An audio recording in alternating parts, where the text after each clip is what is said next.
Vamos a empezar con una pregunta común para todos, donde cada uno podrá poner énfasis de acuerdo a sus programas, a los lineamientos de su partido. Después va a haber una segunda instancia donde yo formularé una pregunta específica a cada uno, preguntas distintas. En un tercer bloque se van a hacer preguntas cruzadas entre ellos, que ya sorteamos también el orden. Si nos da el tiempo vamos a tener una cuarta instancia donde voy a tener oportunidad de repreguntar a partir de algunos de los aspectos que se hayan tratado. Y después, sobre el final, obviamente está prevista una instancia de participación del público a través de las preguntas que sean las más votadas. Les indico, ustedes van a tener ahí el link, tienen el link de cómo pueden hacer para votar por aquellas preguntas que les interese formular a los participantes.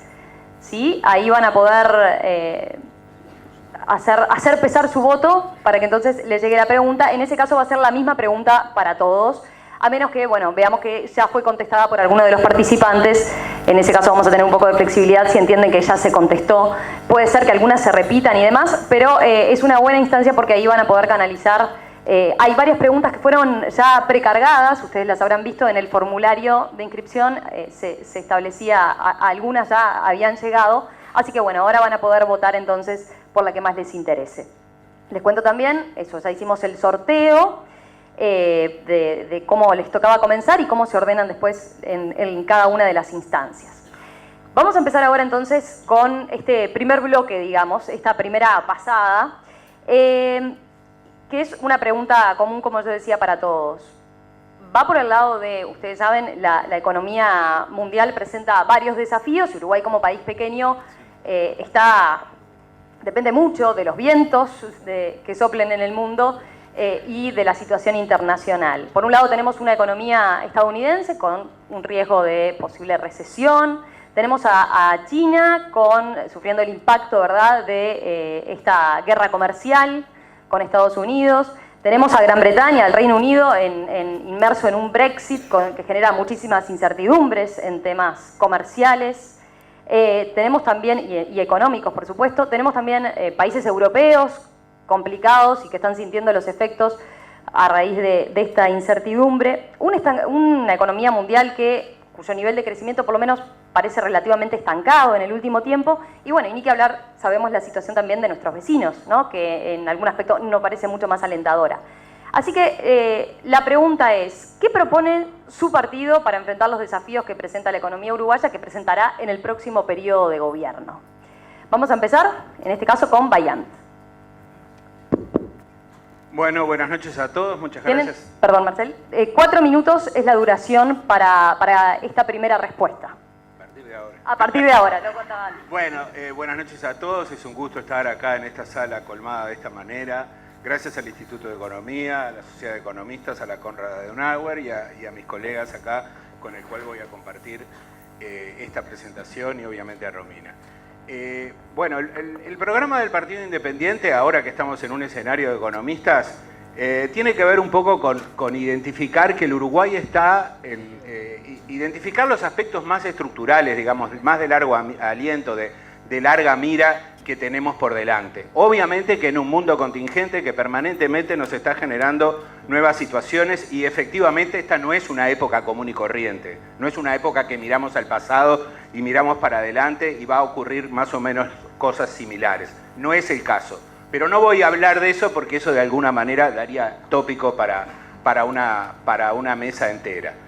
Igual, en ese contexto, identificar las líneas de largo aliento tienen que ver con que Uruguay es una economía de ingreso medio alto. Hemos dado un salto en términos de el per cápita, a pesar de los problemas de crecimiento más recientes, y tenemos lo que se ha identificado como problemas en términos de la productividad, de la evolución de la productividad. Tenemos algunos sectores de actividad que funcionan con ritmos de productividad relativamente buenos, sobre todo los expuestos a la competencia internacional, pero otro sector de la actividad económica que no. Tenemos problemas en lo que refiere a las acumulaciones de capital humano, de infraestructura, y tenemos también problemas a nivel de la integración social y de la distribución del ingreso. Estos son obstáculos que tenemos que remover. Y los ejes, y me voy a referir solo a los económicos, no a las de las columnas sociales que nosotros identificamos, tienen que ver primero con recuperar la estabilidad para el crecimiento. Hay un problema macroeconómico hoy de estabilidad, caracterizado por una dominancia fiscal, quizás elaboramos después un poco sobre eso. Tenemos un problema con el Estado, tenemos un problema de reforma del Estado, necesitamos un Estado inteligente, transparente, que sea capaz de rendir cuentas. Necesitamos mejorar la capacidad de prestar servicios por parte del Estado y para eso requerimos racionalización y también necesitamos controles adecuados que nos permitan al mismo tiempo que conseguir información, evaluar y estar permanentemente mejorando la inteligencia de las políticas públicas. Y finalmente tenemos un tema con la productividad, que tiene que ver con la inversión, con el ritmo de incorporación de progreso técnico, con este dualismo que señalaba la economía y con algo que para una economía pequeña es absolutamente central, siempre lo ha sido, ha modelado nuestro crecimiento, es la que ha generado las oportunidades y tiene que ver con nuestra modalidad de inserción internacional. Y en relación a esto, hay cosas que se han hecho y me marcan el tiempo y cuestiones pendientes, espero poder decir algo más en lo que queda, pero me dio para los titulares. Fernando.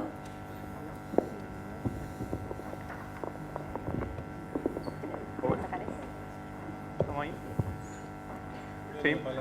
Bueno, buenas noches. Es un gusto estar acá en esta facultad de la que soy parte desde hace tantos años. Bueno, a ver, nosotros entendemos que lo primero es valorar dónde estamos, valorar lo que se ha avanzado y después plantear los desafíos. Y entendemos que la política económica tiene dos objetivos fundamentales. El primero, el generar un marco de estabilidad, de certidumbre, que es fundamental para cualquier actividad económica. En ese sentido, creo que los uruguayos tenemos que sentirnos muy orgullosos. En estos 15 años hemos sido tremendamente exitosos. Y eso se puede ver, bueno, en que recuperamos el grado inversor, mantenemos un riesgo país bajísimo, mantenemos una relación de deuda sobre PIB estable, un tipo de cambio flexible y también estable, una inflación controlada, es decir, son logros muy importantes en contextos externos que han sido muy variables. Por momentos han sido buenos y por momentos han sido muy malos, ¿no? Pasamos la peor crisis del capitalismo desde la crisis del 29, allá en 2008-2010, y ahora estamos en el peor contexto regional probablemente de la crisis del 82.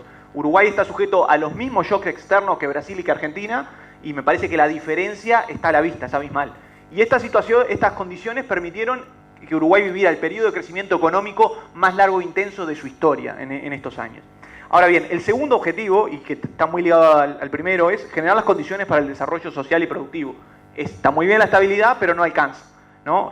Y esto es importante porque, bueno, sería fácil, como pasó en algún momento en nuestro país, mantener cierta estabilidad macroeconómica a la misma vez que tenemos maestros con sueldo de hambre o un sistema de salud que se cae a pedazos.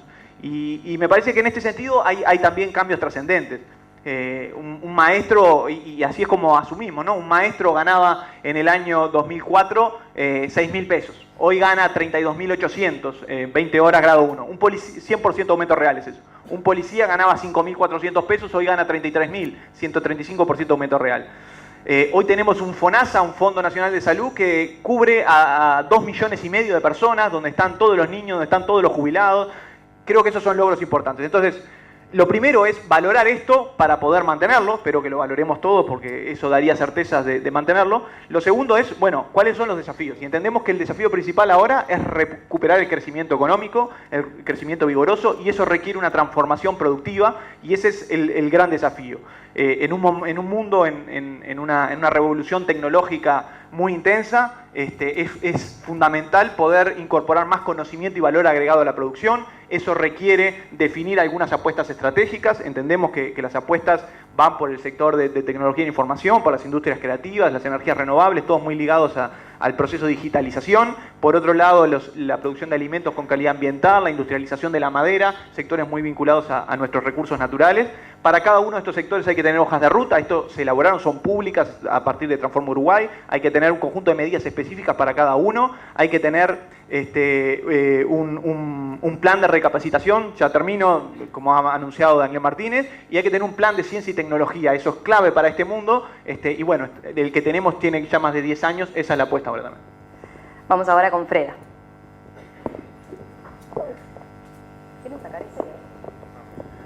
Bueno, buenas noches. Gracias al Instituto de Economía por invitarme, gracias a la Unidad Popular por ponerme aquí y darme la oportunidad de estar acá frente a mucha gente que conozco y a una facultad que la siento mi casa.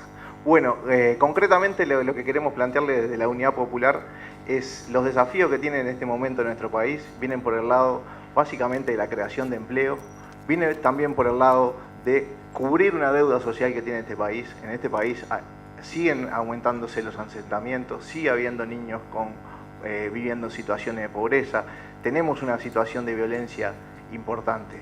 Entonces, lo que nosotros planteamos, bueno, es decir, bueno, acá tenemos que encender un par de motores. Dos motores fundamentales para la economía nuestra es el empleo, ¿sí? El trabajo, generar trabajo, ¿sí? Trabajo de calidad, buenos salarios. La Unidad Popular apuesta a tener un salario mínimo de media canasta básica, ¿sí? Tratar de apostar a la negociación colectiva y tratar de que los salarios estén indexados, ¿sí? O sea que se pueda ajustar, que no haya pérdida del salario real. Después el otro motor que tenemos es la educación. El 6% del PBI para la educación tiene que ser inmediato, el 1% como piso para investigación y desarrollo es necesario ya.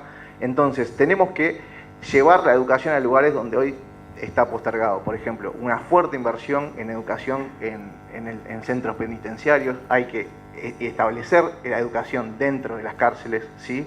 Después, ¿cómo vamos a hacer que esos motores lleven a la economía o vayan o transmitan, generar la transmisión hacia la economía? Básicamente la vivienda, algo totalmente postergado o que tenemos un déficit importantísimo en vivienda. Bueno, una inversión fuerte pública en vivienda, inversión fuerte pública en vivienda de calidad y pensando en los jóvenes. O sea, no puede pasar que en Uruguay para tener una vivienda tengas que tener 40 años. Los jóvenes tienen que tener un acceso inmediato a la vivienda, que es un problema serio para nuestros jóvenes. En tema industria, lo que tenemos que apostar es a la industrialización de nuestros productos primarios. No podemos seguir exportando materias primas, ganado en pie. Tenemos que apostar a darle valor agregado a lo que hacemos. ¿Cómo vamos a hacer eso? Con una fuerte inversión en tecnología, capacitando gente, creando escuelas agrarias, dándole valor agregado a nuestra producción nacional. Después, obviamente, con el tema de la tierra, y tenemos que revertir el proceso de extranjerización de la tierra, ¿sí? Revertir también con el tema de la industria, revertir la extranjerización de la industria frigorífica. Es una industria estratégica para nuestro país. No podemos tener toda la industria frigorífica en manos de privados y tenemos que generar un sistema de enseñanza agraria fuerte, de forma de que de forma de poder agregarle valor a nuestro producto. Me quedo la pesca para afuera. Azucena. Bueno, muy buenas noches a todos. Un gusto estar en esta casa de estudios, mi casa de estudios también, por la doble condición de alumna y haber sido docente. Un gusto compartir el panel con todos ustedes y bueno, muchas gracias al Instituto por la invitación y por tener esta oportunidad. En primer lugar, más allá del contexto que presentaba Romina internacional, creo que es fundamental ubicarnos en cuál es el Uruguay de hoy. Hoy tenemos una economía estancada, tenemos destrucción de puestos de trabajo. Comparto plenamente que el mayor problema, el mayor fracaso de la política económica actual es la destrucción de puestos de trabajo. Y creo que ese es el elemento en el cual nos tenemos que centrar y que todas nuestras agendas o nuestras propuestas deberían focalizarse en ese sentido. Y yo creo personalmente que esas son de las cosas que podemos decir que nos sentimos orgullosos y mejoramos o que es un éxito.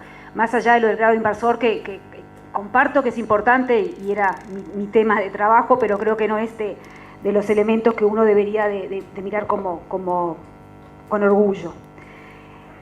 El diagnóstico que hacemos de por qué estamos en esta situación de destrucción de puestos de trabajo, de caída de la inversión desde el 2015, que la inversión viene cayendo, es que la economía uruguaya ha perdido su competitividad. Y esto es transversal básicamente a todos los sectores de la economía.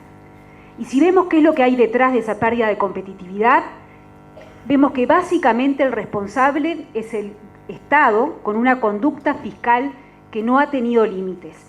Hoy nos encontramos con un déficit fiscal en el entorno de 5 puntos del producto. Esto básicamente, para que tengamos idea, es lo que a fin del año se va a destinar en el presupuesto a toda la educación.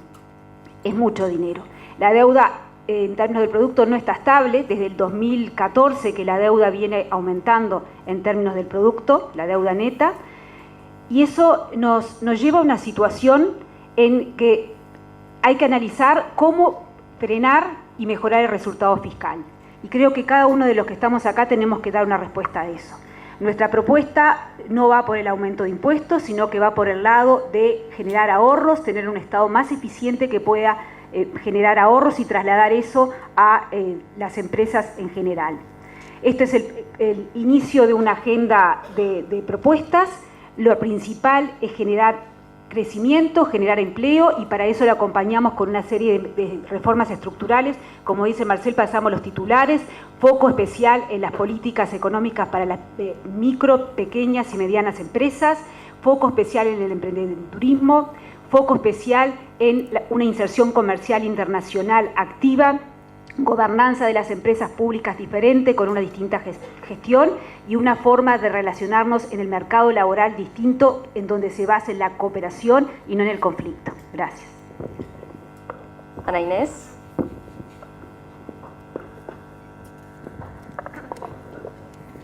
Bueno, muchísimas gracias al Instituto por la invitación y bueno, un gusto compartir el panel con mis compañeros y un placer estar en esta casa también. Bueno, para ir rápido, ya se ha dicho bastante respecto de la situación económica en la que nos encontramos. Comparto el diagnóstico hecho por Azucena y nosotros creemos que por lo tanto esta situación de alto déficit fiscal y estancamiento que estamos viviendo en la economía, ya prácticamente hace un año que la economía no crece, es esencial poner la casa en orden para poder reactivar el crecimiento económico, que es la base fundamental para poder desarrollar las personas, las empresas y bueno, mejorar el nivel de vida y bienestar de nuestro país. Para eso es fundamental lograr crear puestos de trabajo. Se han perdido 50.000 puestos de trabajo desde el año 2014, que son familias que se quedan sin empleo, sin ingreso, y bueno, si bien el salario real se ha mantenido, ha tenido crecimientos en torno al 1,5% en los últimos años, también nos parece que es importante poder hacer crecer el empleo y llevar el empleo entonces a niveles en los que estábamos hace 5 o 10 años atrás. Por otra parte, para esto es fundamental, como decía, tener un déficit fiscal, bajar el déficit fiscal a niveles del 2% del producto, que nos permita tener un nivel de sostenibilidad de deuda, o sea, entrar en una dinámica de sostenibilidad de la deuda. También comparto con Azucena que la deuda no está estable, ha crecido en los últimos años 7.000 millones de dólares y el ratio de deuda-producto ha venido creciendo y esto pone en riesgo nuestro grado inversor, que es un activo del país, sin duda, porque esto nos permite tener mejores tasas de interés para financiar tanto la deuda pública y también a las inversiones privadas, pero es fundamental para poder mantenerlo, hacer una reducción del déficit fiscal que nos permita mantener ese grado inversor, que las calificadoras nos han puesto ya luces amarillas respecto a la posibilidad de perderlo, y por lo tanto lo que se plantea es hacer reformas estructurales para que muestren que vamos en el sentido correcto para poder reducir estos desequilibrios que tenemos. Y para eso tenemos, nos parece fundamental tener un gasto más eficiente, hacer ahorros dentro de lo que es el sector público y las empresas públicas, profesionalizar las empresas públicas y también mejorar lo que es el clima de inversión, que nosotros lo ponemos como, es el marco en el cual las empresas están dispuestas a invertir, y para eso hay que ampliar mercados y tenemos que mejorar la competitividad de las empresas. Las empresas están sin rentabilidad y no están pudiendo encontrar proyectos que les sean rentables, y para eso es muy importante el reducir el déficit para poder mejorar la competitividad del país y ayudar a las empresas con menores tarifas para poder fomentar las inversiones y lograr encontrar proyectos rentables que generen empleo y por lo tanto mejoren el bienestar de todos. Gracias, Ana Inés. Bueno, ahora pasamos a la segunda parte donde yo le voy a hacer una pregunta específica a cada uno. Ahora comienza Isabela. A ver, las calificadoras de riesgo, es claro que nos han mantenido el grado inversor por ahora y sin embargo han marcado varias de ellas por lo menos la necesidad de establecer ajustes en el próximo gobierno, ¿verdad?, para corregir el nivel de déficit y lo que es la situación fiscal. La pregunta sería entonces, ¿cómo piensa corregir el actual déficit fiscal, que actualmente sabemos se ubica en los peores niveles en 30 años, teniendo en cuenta por un lado que se señala por parte de todos los candidatos que no está previsto en general y no hay margen para aumentar impuestos? Por otro lado, desde el Frente Amplio se considera que, bueno, que los ajustes que propone la oposición son marginales y que no mueven la aguja. Y por otro lado, cuando se señala así la importancia de hacer una reforma de seguridad social para ayudar en ese sentido, pero que sabemos no va a tener impacto ahora, en lo inmediato, ¿no?, sino que en general es para más adelante, para mediano y para largo plazo. Entonces, la pregunta de vuelta sería eso: ¿cómo corregir el déficit con algo que no se haya hecho, que no se haya podido hacer hasta ahora? Bueno, a ver, en primer lugar... 3 minutos, perdón. 3 minutos. Va. No había pasado el aviso. 3 minutos. La situación fiscal es una situación desafiante y así lo ha marcado Daniel Martínez. Entendemos que es un tema que requiere atención. Pero hay un par de consideraciones para hacer. En primer lugar, el principal problema del déficit fiscal se asocia al aumento de la deuda, ¿no? Un déficit fiscal sostenido lo que genera es un endeudamiento cada vez más alto que implica cada vez mayor pago de interés. Eso es un problema para la economía. En este sentido, es muy importante tener presente que la deuda como hay que medirla, que es la deuda neta en relación al PIB, ¿sí?, estaba en el 75% en el año 2005 cuando asume el Frente Amplio, ahora está en el 41%. Y sí, hace un par de años que está en el 41%, bastante estable. Ese en primer lugar. En segundo lugar, hay una cuestión técnica que hay que tener presente. De 135 países que registran en el Fondo Monetario Internacional, que reportan al Fondo Monetario Internacional, hay solo 2 países, Brasil y Uruguay, que en el déficit global consideran el parafiscal. El déficit parafiscal es el que surge de la acción del Banco Central. El Banco Central interviene a los efectos de evitar oscilaciones en el dólar y eso no es política fiscal, no tiene que ver con la política de gasto, tiene que ver con mantener cierta estabilidad y eso en el mundo nunca se registra como déficit, nosotros lo registramos como déficit. Digo esto porque a los efectos de hacer una comparación, eso es un punto del PIB. ¿Sí? En tercer lugar, es importante tener la visión del ciclo y la corrección por ciclo. Es natural y esperable que en un momento de fuerte desaceleración económica el resultado fiscal empeore. Es así porque además eso debe ser así porque es un mecanismo de ajuste automático. Si uno obligara a que el déficit fuera siempre cero, lo que haría es una política fiscal totalmente procíclica, implicaría que en los momentos de desaceleración fuerte uno lo transformaría en una crisis brutal. Entonces hay que tener la corrección por ciclo y tener presente en el momento en el que estamos, en el momento que está toda la región, ¿no?, que es un momento económicamente muy difícil. Desde esa perspectiva, corregir el resultado fiscal es una cosa muy importante. La apuesta central es retomar el crecimiento. En la medida que la economía retoma el crecimiento, los ingresos fiscales que están atados a la actividad económica empiezan a aumentar y si el crecimiento es importante, eso ayuda a salir de la situación. Y nosotros entendemos que en este momento hay un contexto bastante positivo en ese sentido, que hay un dar a pensar que estamos en un momento de empezar a retomar el crecimiento económico. Eso se puede ver, por ejemplo, que está aumentando la inversión extranjera de manera importante, eso es una cosa relevante, sin contar UPM estoy diciendo. Estamos en un momento además en que hay una inversión en infraestructura muy fuerte que se está haciendo, en inversiones educativas, en inversiones viales. Y bueno, hay un cambio en la política monetaria de Estados Unidos que también ayuda. Nosotros apostamos en la transformación productiva, como decía antes, entendemos que el país tiene muchísimo potencial insertándose en la nueva economía, en la economía del siglo XXI, que está basado en avances muy grandes que se han hecho. Por ejemplo, en la infraestructura digital tiene que ser el trampolín para desarrollar todas las industrias asociadas a los temas digitales, las TIC, las industrias creativas, las energías renovables, que tiene recursos naturales que son también una fuente de crecimiento. Entonces entendemos que la apuesta tiene que ser eso. Ojo con los ajustes en momentos de desaceleración económica fuerte. Los ajustes llevan a crisis. Eso es lo que no queremos. Ahora la pregunta es para Freda. A ver, en un contexto de recursos públicos limitados, está claro que no se puede utilizar a la inversión pública como motor de crecimiento, ¿no? Y para apalancar el crecimiento. La pregunta es, ¿qué rol entiende Unidad Popular que tienen que tener las empresas privadas en la economía? Bueno, primero que nada, lo que los recursos son limitados, ahí podemos tener algún matiz, porque creemos que hay lugares todavía donde se pueden extraer recursos, ¿sí? Y bueno, en una pregunta, si quiere más adelante la conversamos, de dónde pensamos que puede venir una nueva fuente de recursos, bien, por la parte tributaria. Respecto a a las empresas privadas, nosotros valoramos que existan empresas privadas, entendemos que son parte de la dinamización de la economía, ¿sí? Obviamente que queremos aquellas empresas privadas que contribuyan a los sectores que estimamos que queremos desarrollar, ¿sí?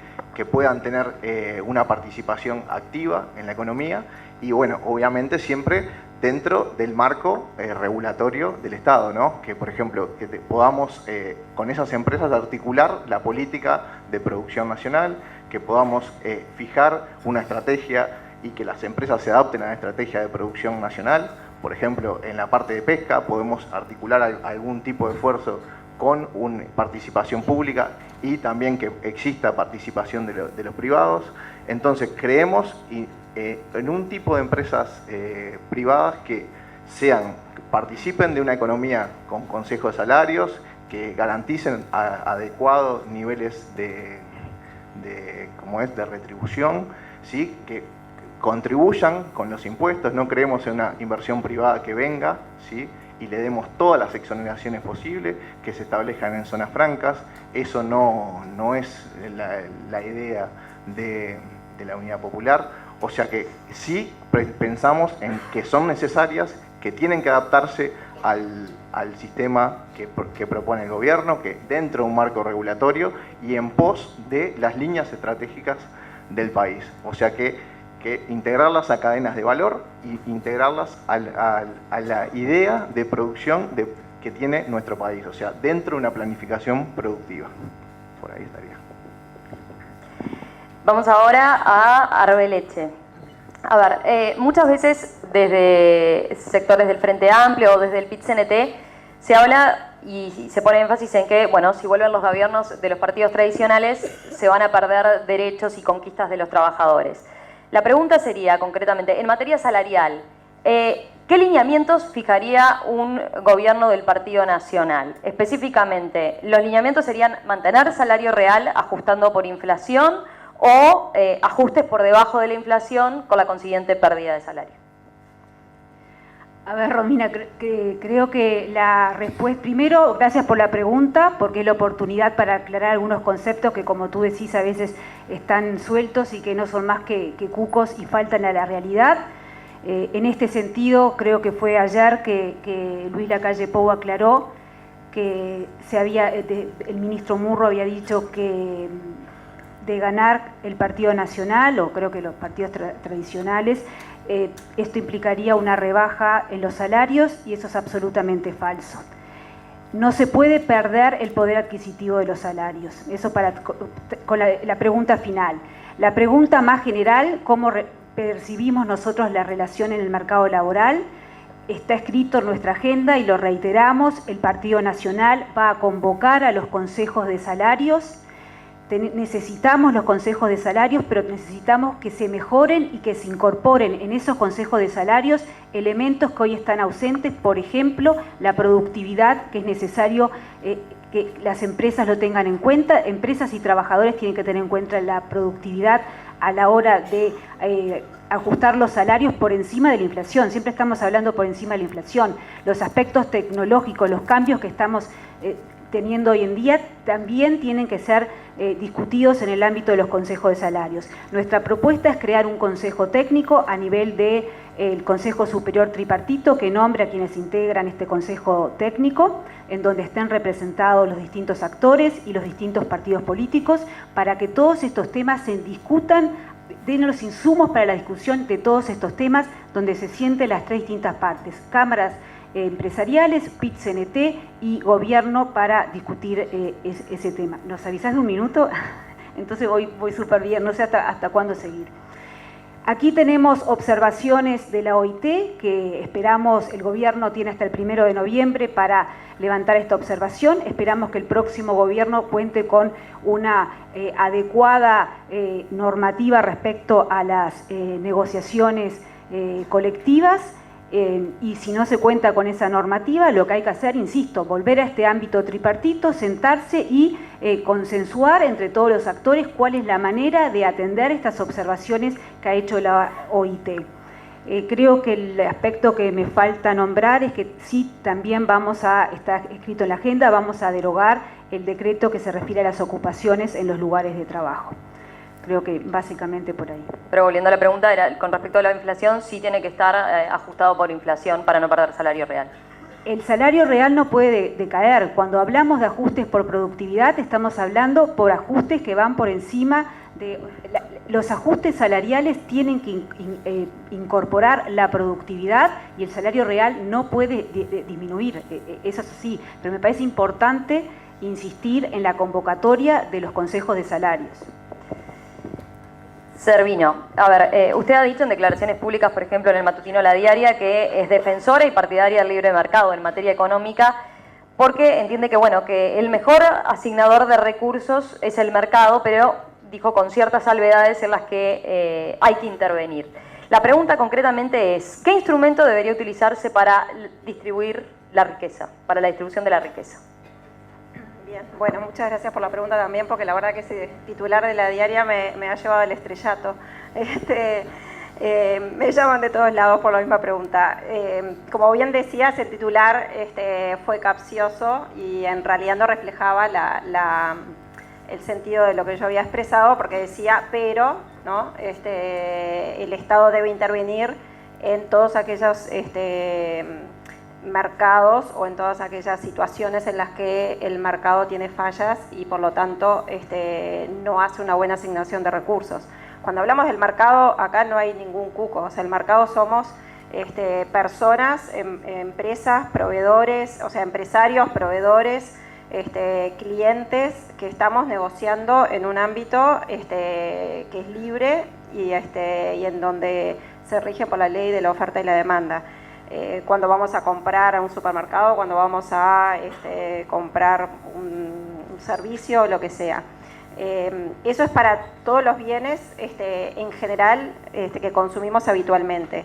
Lo que yo mencioné es que el mercado tiene fallas y en esos casos el gobierno debe intervenir como un órgano regulador para justamente cuando hay, por ejemplo, monopolios naturales. Uruguay es un país pequeño donde tiene muchos monopolios naturales que están reflejados en nuestras principales empresas públicas o nuestras principales empresas que son públicas y eso es algo que es totalmente aceptado y es una tradición del Uruguay que viene desde la época del vallismo.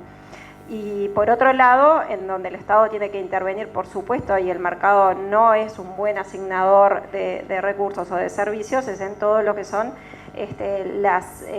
digamos que las necesidades básicas. O sea, el Estado tiene que asegurar las necesidades básicas para toda su población y esas necesidades básicas son la educación, la salud, la seguridad y obviamente que es el Estado quien tiene que brindar y asegurar el acceso de toda su población a niveles de vida, calidad de vida mínimos, aceptables, o sea, y sobre todo también es ayudar a todas aquellas personas que han nacido en contextos más desfavorecidos y el Estado tiene que garantizar el acceso a las posibilidades, o sea, que todas las personas tengan las posibilidades, las herramientas, el capital humano para poder desarrollarse y en eso es básico la salud y la educación y el desarrollo del capital humano es en definitiva el crecimiento y digamos el éxito de un país, o sea que eso es un poco el punto de vista de lo que transmití en esa nota que no se reflejó en el título.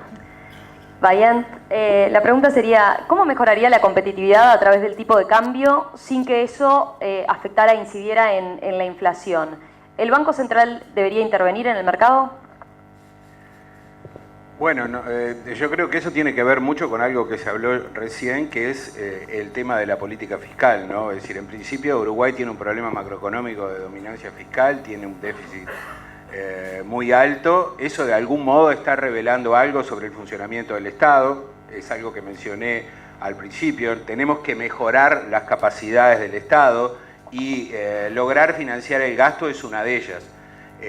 Tenemos problemas en el disciplinamiento fiscal, tenemos problemas en la eficiencia del gasto y tenemos estas situaciones de desbordes fiscales que no es solamente un problema de este gobierno del Frente Amplio, es algo que Uruguay ha tenido estructuralmente como un problema y está destacado, incluso de manera contemporánea hay muchos gobiernos departamentales que enfrentan situaciones parecidas. Así que ese es un problema que tenemos. Entonces, el tema fiscal es clave para el tema de precios relativos. Tenemos un desarreglo de precios relativos porque hemos tenido una modalidad de crecimiento en los últimos años que nos ha generado este desalineamiento de precios. Es una modalidad de crecimiento insostenible, no podemos crecer de esta manera. Uruguay, mirando a sí mismo ese largo periodo que recién señalaba Fernando, creció porque reactivó sus dos fuentes de dinamismo del crecimiento, que son las exportaciones y la inversión. Eso implica rever un conjunto de políticas que generen los climas de confianza y certidumbre para eso,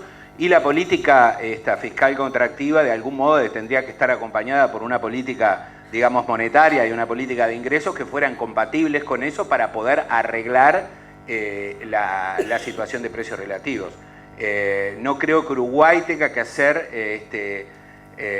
grandes cambios en materia de orientación de política monetaria, sino más bien ser más estrictos en los objetivos de inflación y alinear más la política de ingresos con la política monetaria, tratando de llevar la inflación a algo que es factible en el país, que son niveles de 3%, que son los niveles de confianza y necesarios, porque el crecimiento económico no es un expediente que uno pueda estar en el control de lo que uno decide. Uno tiene que generar las condiciones para el crecimiento económico. Y las condiciones para el crecimiento económico tienen que ver con que Uruguay tiene que hacer dos cosas al mismo tiempo. Por un lado, establecer una modalidad de ajuste, una modalidad de corrección fiscal, tiene que aplicar una política fiscal contractiva, pero al mismo tiempo tiene que desarrollar capacidades estatales.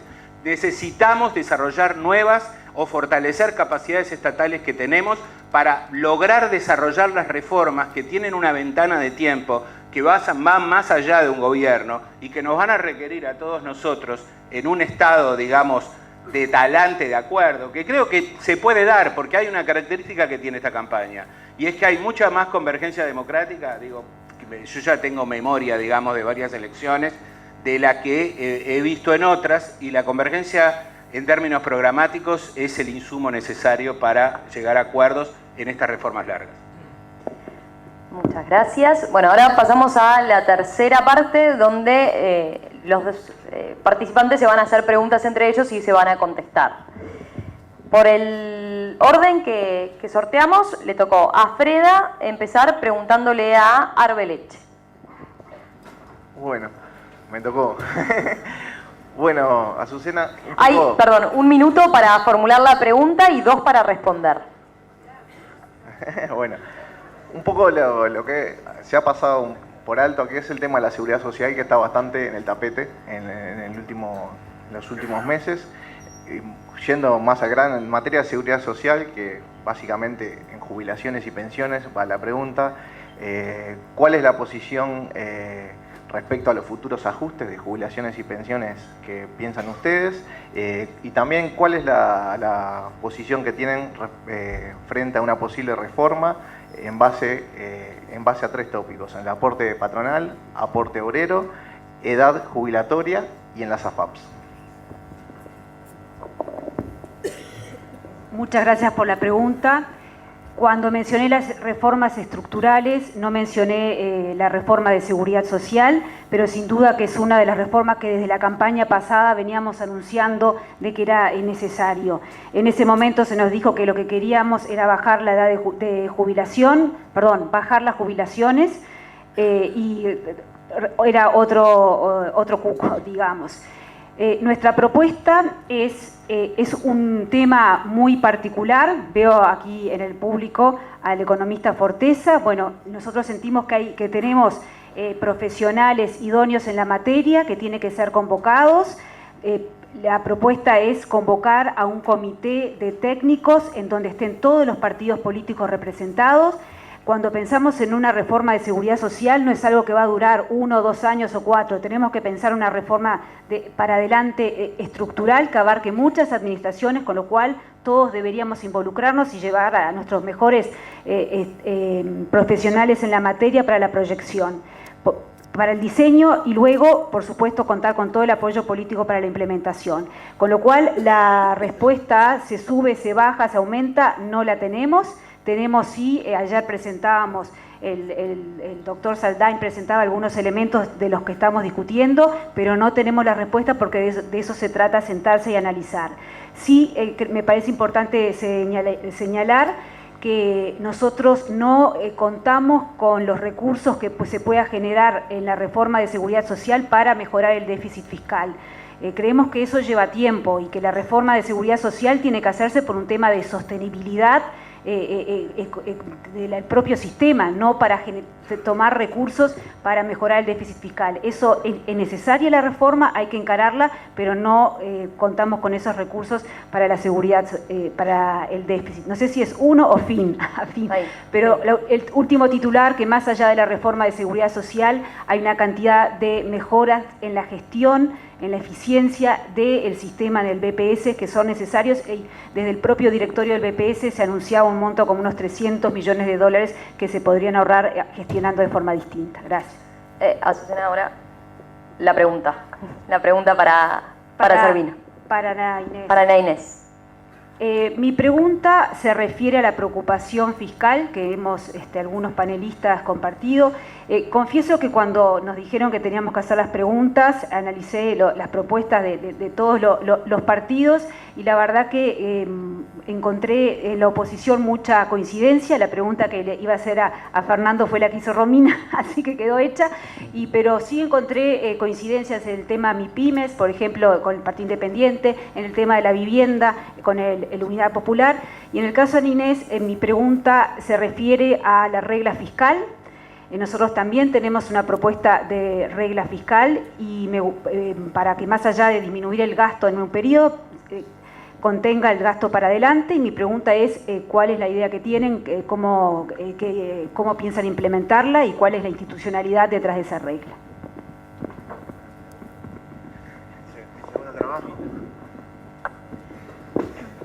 Bueno, muchas gracias, Azucena, por la pregunta. En realidad era uno de los temas que teníamos, que siempre presentamos como medidas para poner la casa en orden, lo que nosotros llamamos poner la casa en orden, que creemos que son las medidas básicas que tiene que tener el país para lograr un crecimiento sostenible. Y básicamente la propuesta es crear una regla fiscal por ley que prevea un déficit estructural, que prevea la creación de un fondo de estabilización. Este fondo es un fondo que se alimenta de ingresos cuando estamos en momentos de crecimiento económico por encima del crecimiento potencial del producto.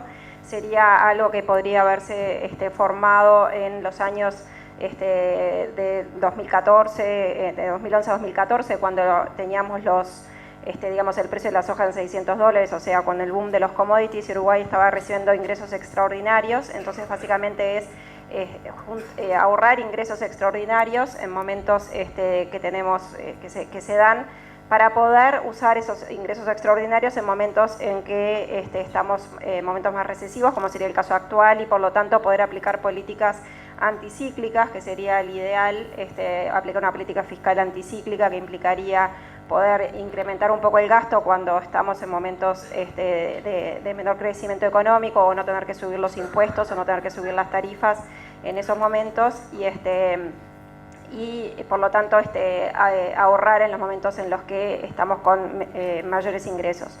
En tercer lugar, la tercera pata que tiene esta propuesta es crear un comité fiscal que está integrado por integrantes de la academia, integrantes del sector privado, integrantes obviamente del gobierno, que son los que van a estar monitoreando la situación del Producto Bruto Potencial, y son los que estarían determinando dónde debería estar el déficit fiscal en cada momento. El déficit objetivo sería un 2% de déficit, en torno al 2%. Ese sería respecto del PBI potencial, pero implicaría que cuando estemos en momentos más recesivos se podría tener un déficit fiscal mayor, y cuando estemos en momentos más expansivos tendríamos que estar con un déficit fiscal menor, o contribuyendo al Fondo de Estabilización. O sea que básicamente eso es un poco lo que se plantea, y creemos que es algo que Uruguay, que varios países lo han implementado, incluso países de la región como Chile, Panamá, Perú, y que deberíamos implementarlo en Uruguay. Ana Inés, ahora le pregunta, Servino le va a preguntar a Bayant. Ay, sí, me robaste la pregunta. Pero bueno, como yo sé que Bayant, experto en comercio exterior, en política internacional, me gustaría que diera un poco la visión del Partido Independiente en cuanto a inserción internacional, cómo están viendo la situación en la que está Uruguay, y cómo sería la situación ideal, hacia qué punto nos llevarían en un futuro. Bueno, gracias a Ana Inés por picármela así por ahí. Bueno, este es un tema esencial, está muy vinculado al eje de productividad, que yo dije como uno de los limitantes estructurales al crecimiento. Tenemos nuestro ritmo de crecimiento de la productividad, acá puedo decirlo, de la productividad total de los factores, y todos entenderán, y que los que no entienden se van a estudiar. Es algo esencial, acumular factores, pero el crecimiento es eso. Y nosotros tenemos... nuestro motor de crecimiento es nuestra inserción internacional. Tenemos que recuperar la autonomía sobre la política comercial. Últimamente, en este año, por suerte, hemos festejado algunos resultados, pero esos resultados son resultados de negociaciones, no son hechos. No ha cambiado básicamente el acceso al mercado del Uruguay. Hemos logrado mantener una política comercial relativamente abierta, no ha habido reversiones. El gobierno del Frente Amplio mantuvo una ruta en lo que refiere a instrumentos unilaterales, pero en materia de acuerdos, en materia de accesos, estamos en esta trampa. Y el riesgo político de que los acuerdos que hemos conseguido este año, el acuerdo, comillas, en principio, cierro comillas, entre la Unión Europea y el Mercosur, porque así lo titulan los profesionales de esto, los diplomáticos, es un acuerdo que está agarrado con hilos. Hay muchos riesgos políticos de que no se termine ratificando. Entonces, el trabajo en este sentido empieza hoy o ayer, y es un trabajo que involucra a todo el país. Nos tenemos que alinear en un modelo de política comercial y de inserción internacional, porque eso es lo que genera las condiciones. Y hay una cuestión básica: somos vendedores de alimentos. Tenemos que tener acceso, hemos hecho mucho la tarea en lo que refiere a certificaciones, a otro conjunto de obstáculos que hemos levantado, básicamente con los países del sudeste asiático, China, pero no solamente China. Tenemos que eso refrendarlo con acuerdos comerciales que nos mejoren el acceso, acuerdos que además repercutan sobre las condiciones de inversión. Bayanta ahora le pregunta a Isabela.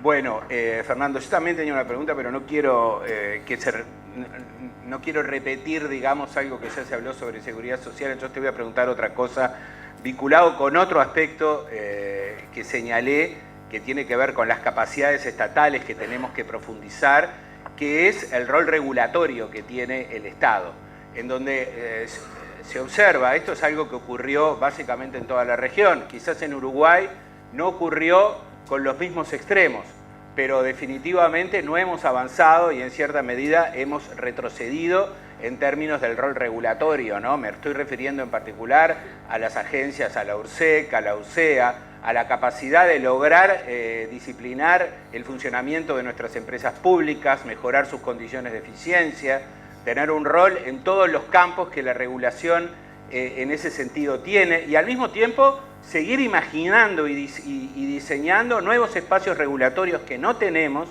y que requerimos tener y amplificar para mejorar. Entonces yo lo que diría sería, ¿cómo ves en un próximo gobierno eventual del Frente Amplio el tema de la agenda regulatoria? Primero evaluar si efectivamente lo que se ha hecho es algo que se piensa que es lo adecuado, y si no es así, ¿en qué sentido piensan reformarlo o actuar a futuro?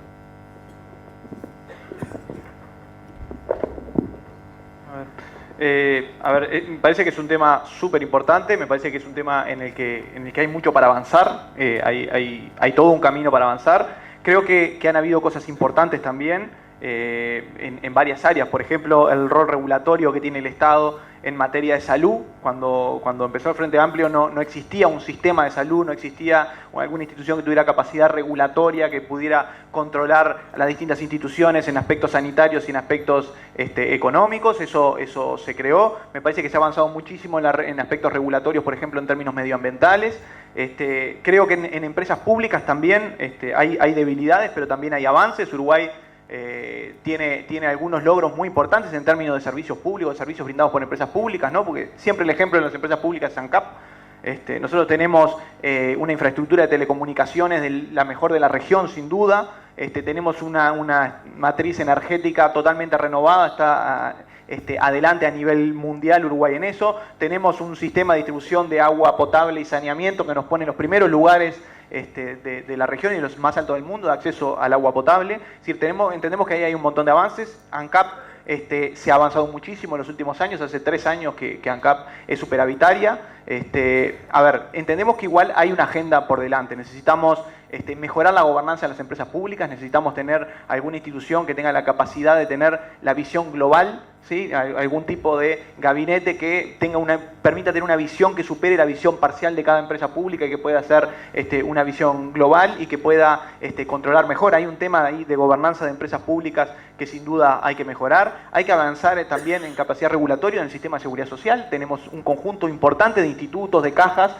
con poca capacidad, primero, de tener información y segundo, de tener capacidad también de tener una política general que pueda tocarlos a todos. Entonces, entiendo que es un tema absolutamente central, que las agencias reguladoras son importantes y que hay que seguir fortaleciéndolo. Ahora es turno para que Isabela le pregunte a Freda. Sí, Luis. Unidad Popular plantea en su programa la eliminación del IRPF, que pagamos solo el 30% de los trabajadores, la eliminación del IAS, que paga solo el 20% de los jubilados de mayores jubilaciones, incluyendo a los retirados militares, a los oficiales militares. Propone también eliminar el FONASA que da cobertura a más de 2,5 millones de personas con un sistema solidario de financiamiento. La pregunta es, ¿no te parece que eso afectaría las arcas públicas de manera regresiva, beneficiando a los sectores de más altos ingresos y perjudicando a los sectores más bajos? Bueno, te agradezco la pregunta porque me viene impecable, me había quedado pendiente de la primera parte. Sí, está coordinada. Bueno, respecto a lo único que Unidad Popular plantea, te corrijo una cosita, es que plantea la eliminación del FONASA, pero plantea un sistema estatal y único de salud, ¿no? Entonces eso va de la mano de eso. Pero fuera, yendo a la pregunta y contestando concretamente la pregunta que me hace Fernando, es, bueno, lo que plantea Unidad Popular es sacar un montón de impuestos, pero también plantea gravar a determinados sectores, ¿no? Planteamos gravar el capital, o sea, cambiar la matriz tributaria que tiene el Uruguay. El Uruguay tiene una matriz tributaria que está concentrada básicamente en el IVA, que es un impuesto al valor agregado, que se paga sobre la circulación de bienes, sobre el IMESI y sobre el impuesto a la renta, que básicamente el que más recauda o el que está haciendo el IRPF. Entonces, lo que plantea la Unidad Popular es decir, vayamos a gravar más al capital. Y concretamente tenemos algunas ideas. Una de ellas es gravar el capital y básicamente restablecer un impuesto que en este país funcionó desde el año 64 hasta el año 78, que fue sacado por la dictadura militar, que volvió en el 84, en realidad en el 85 en el gobierno de Sanguinetti, y fue sacado por el gobierno del Frente Amplio, que se llamaba el IMABA, el impuesto a los activos bancarios, ¿sí? Era un impuesto grabado a los activos bancarios. Lo que plantea la Unidad Popular es lo siguiente, bueno, el sector bancario ha tenido a lo largo de la historia innumerables situaciones donde el Estado ha ido por él a rescatarlo. La última la conocemos todos, es en el 2002.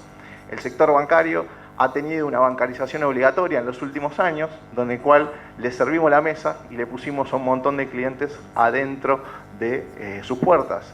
El sector bancario es un lugar donde está muy concentrado, entonces perfectamente podemos ir a grabar ese sector ir a restablecer un impuesto que ya existió en este país, que funcionó, que es constitucional, que es de fácil recaudación, ¿sí? Que la evasión tiene que ser mínima. Entonces, ese es un primer lugar donde la Unidad Popular plantea cambiar la matriz tributaria. Ya terminó. Bueno, me quedaron cosas. Bueno, ahora una instancia, creo que estamos bien de tiempo, podemos plantear algunas repreguntas. A ver, ahora empieza Azucena Arbeleche. A partir un poco de lo que decía de Fernando Isabela, de lo que terminaba siendo su exposición inicial, él decía, ojo porque ajustes es crisis, tenemos antecedentes de eso. ¿De qué manera usted asegura que los ajustes que están proponiendo no tienen un impacto recesivo, incluso pensando en cuestiones que proponen como la no cobertura de vacantes, ¿verdad? En momentos en que el empleo también es un factor a considerar.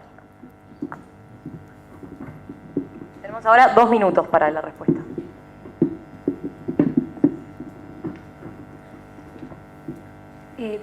Romy, gracias por la pregunta. El déficit fiscal tiene que mejorar y los dos caminos son o aumento de impuestos o disminución del gasto.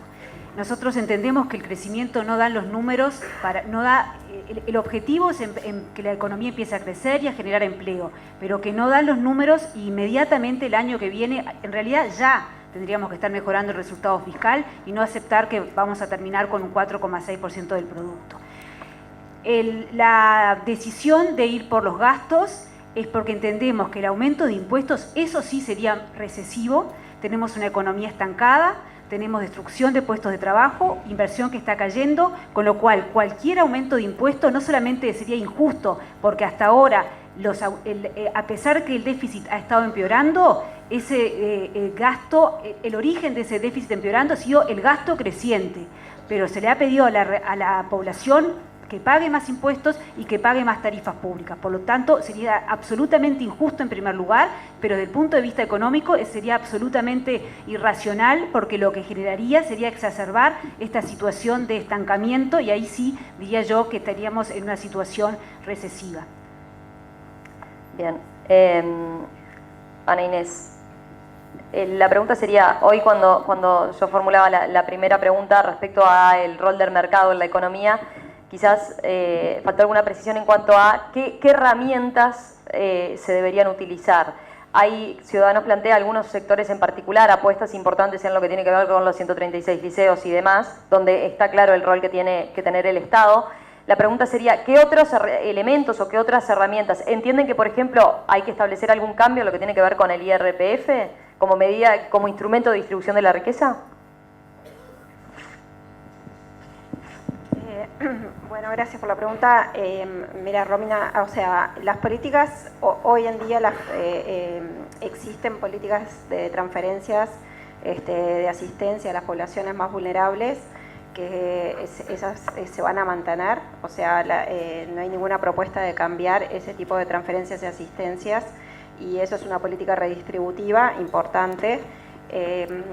Pero creemos que cuando uno mira el índice de Gini, que ha bajado, o sea, bajó bastante, lo cual implica una mayor equidad dentro de la población, pero hace 4 años que está estancado, ¿sí? Entonces, hace 4 años que seguimos con estas políticas de redistributivas, pero no hemos logrado seguir mejorando el índice de Gini, y creemos que lo principal para poder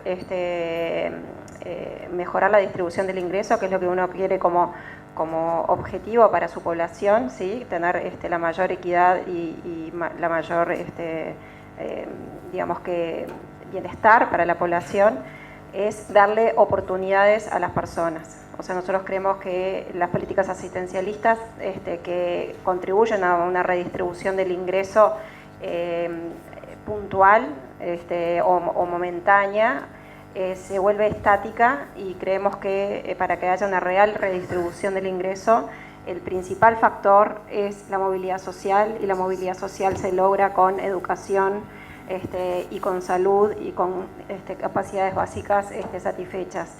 Por lo tanto, esa es la razón de nuestra apuesta a la educación y a los 136 liceos y eso es lo que va a disminuir la brecha entre las poblaciones más vulnerables y las poblaciones más beneficiadas.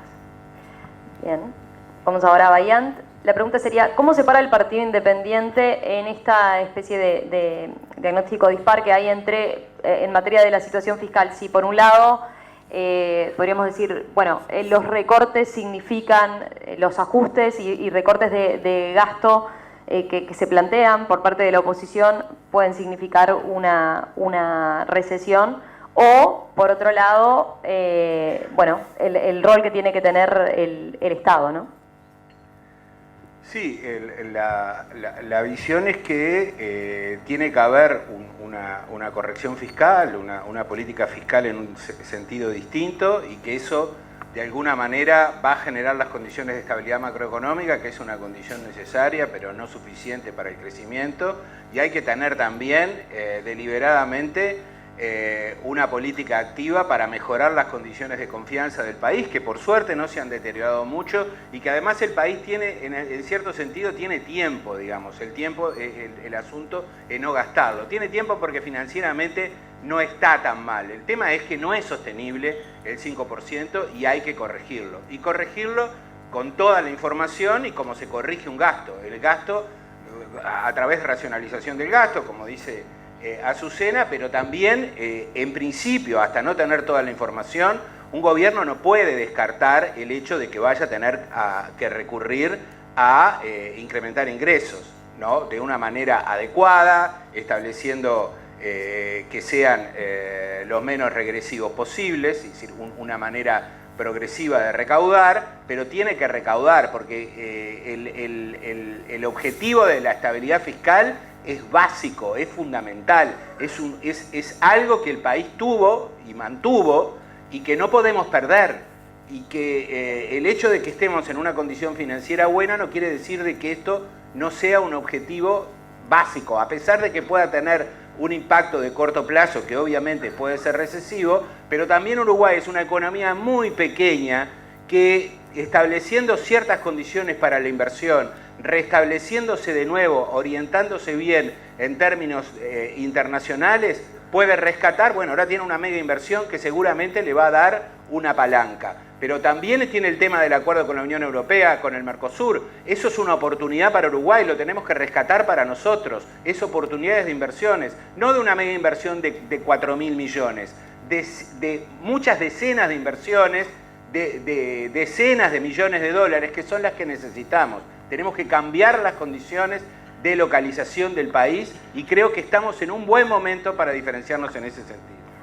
Marcel, una duda que me quedó respecto a lo que señalabas. Decís, un gobierno no se puede amputar la posibilidad de subir impuestos, no lo descartan ustedes, de que sea necesario. Es decir, hoy el objetivo es la estabilidad fiscal y la estabilidad macroeconómica y la corrección fiscal, y dentro, una vez que el gobierno esté en funciones, va a tener que recurrir a los dos instrumentos que tiene.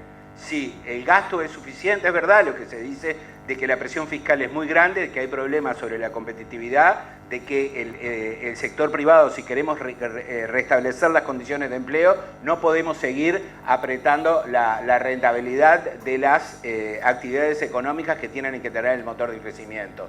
Pero lo que no podemos, sobre todo y en primer lugar, es mantener este nivel de déficit público. Y este nivel de déficit público se corrige de estas dos formas. Y amputarse ex ante uno de los instrumentos sin estar parado sobre toda la información y sobre todas las capacidades y sobre las contingencias aparte futuras que nos depara un mundo que, como dije, está en una situación de incertidumbre global muy alta. Isabela, Fernando, a ver, desde la oposición se señala y se plantea la posibilidad de hacer ajustes, ahorros a través de determinados elementos que se señalan como medidas donde se puede mejorar el gasto a través de ajustes, porque se entiende que hay ineficiencias. ¿Ustedes tienen detectados desde el Frente Amplio lugares donde se pueda mejorar la calidad del gasto en ese sentido? Sí, claro. Nosotros entendemos que hay que seguir mejorando en la gestión del gasto que hay que poder tener una visión del manejo del gasto público por proyectos y no por incisos, ¿no? Hoy tenemos un presupuesto que se asigna por inciso, al Ministerio del Interior tanto, al Ministerio de Salud tanto, al MIDES tanto, y lo que pasa es que los problemas son transversales, entonces después tenés un problema, pobreza extrema, y obviamente eso tiene que ver con el MIDES, tiene que ver con el Ministerio de Salud, tiene que ver con cualquier otro, con el Ministerio de Educación. Entonces el tema es, nuestra estructura presupuestal no ayuda y eso genera que posiblemente y que hay por momentos duplicación de gastos. Ya tenemos un sistema de planificación estratégica, ya el presupuesto desde el periodo pasado empezó a formularse no solo por incisos, sino también por programas. Tenemos que avanzar muchísimo en eso, como se hizo en la Intendencia y se logró tener un impacto muy importante. En todo caso, a ver, nosotros también entendemos que el proceso de desarrollo es un proceso que va acompañado de un gasto público que es creciente, que acompaña el crecimiento del PIB. ¿Sí? Y eso es una cosa importante, porque a veces se transmite la idea de que no, los países ricos son países de bajos impuestos y los países que tienen altos impuestos son países pobres. Es al revés. Cuando uno mira, la relación es, bueno, la presión fiscal crece en los países más desarrollados. Los países europeos la presión fiscal es del 40%, en los países más subdesarrollados es del 10%. Nosotros tenemos una presión del 30%, entendemos que es una presión adecuada, no creemos que haya que subirla, lo que sí entendemos que el tema fiscal tiene que ir acompañando el desarrollo. Entonces hay que tener mucho cuidado con el tema del gasto y ahora entendemos que la prioridad en este momento tiene que ser recuperar el crecimiento, que el crecimiento que genere empleo, el crecimiento que genere recaudación de impuestos es la respuesta en este momento, es la respuesta principal. Un aviso nada más, recuerden que está la transmisión en vivo que la pueden seguir para quienes quieran o si están ahí un poco apretados por el canal de YouTube de la Fundación Konrad Adenauer, ¿sí? Reitero de vuelta, hoy lo comenté más temprano, pero quizás algunos llegó después, por las dudas. Freda, una consulta. En algún momento de la primera intervención señalaba lo de... tenemos otros lugares, entendemos que hay otros lugares donde se puedan obtener recursos por parte del Estado.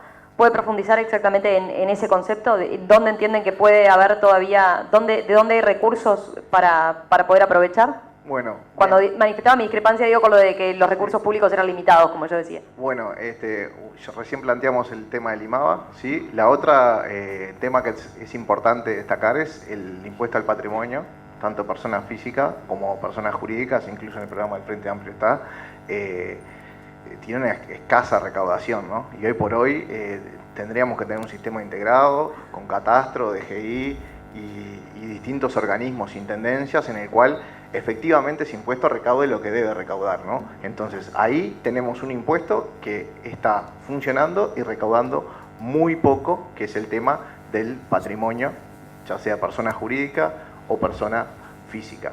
Por otro lado tenemos un importante pool de exoneraciones tributarias, ¿no? Hay un montón de exoneraciones tributarias que creo que llegó el momento de revisarlas, ¿sí? Revisarlas y ver cuáles corresponden y cuáles no, ¿sí? Lo que plantea la Unidad Popular es fomentar y dar exoneraciones a aquellas industrias o pequeñas y medianas empresas agropecuarias que generen valor, que agreguen valor y que den trabajo. Entonces, por ahí las exoneraciones tributarias que hay actualmente en el tema de impuestos, fundamentalmente el IRAE, planteamos reverlas, ¿sí? Algunas posiblemente queden, posiblemente se planteen otras que hoy no están. Y también lo otro que planteamos es que el sistema de zonas francas, ¿sí? Que continuamente se viene profundizando, que es una política que ha pasado por durante décadas y han pasado varios gobiernos por allí, que obviamente estamos diametralmente opuestos a ese tipo de políticas y sería nuestra visión que no existieran más, o sea, limitaríamos ese tipo de regímenes de zona franca. Bien. Antes de pasar a las preguntas del público a través de la pantalla, yo quería hacerles una consulta bien particular a propósito de un tema que tiene mucha coyuntura, que es concretamente cómo están viendo la crisis en Argentina y si a partir de lo que ha pasado en los últimos días ha cambiado en algo el impacto que estiman pueden tener en Uruguay. Respetamos el orden en este bloque, de vuelta repetimos Arbeleche.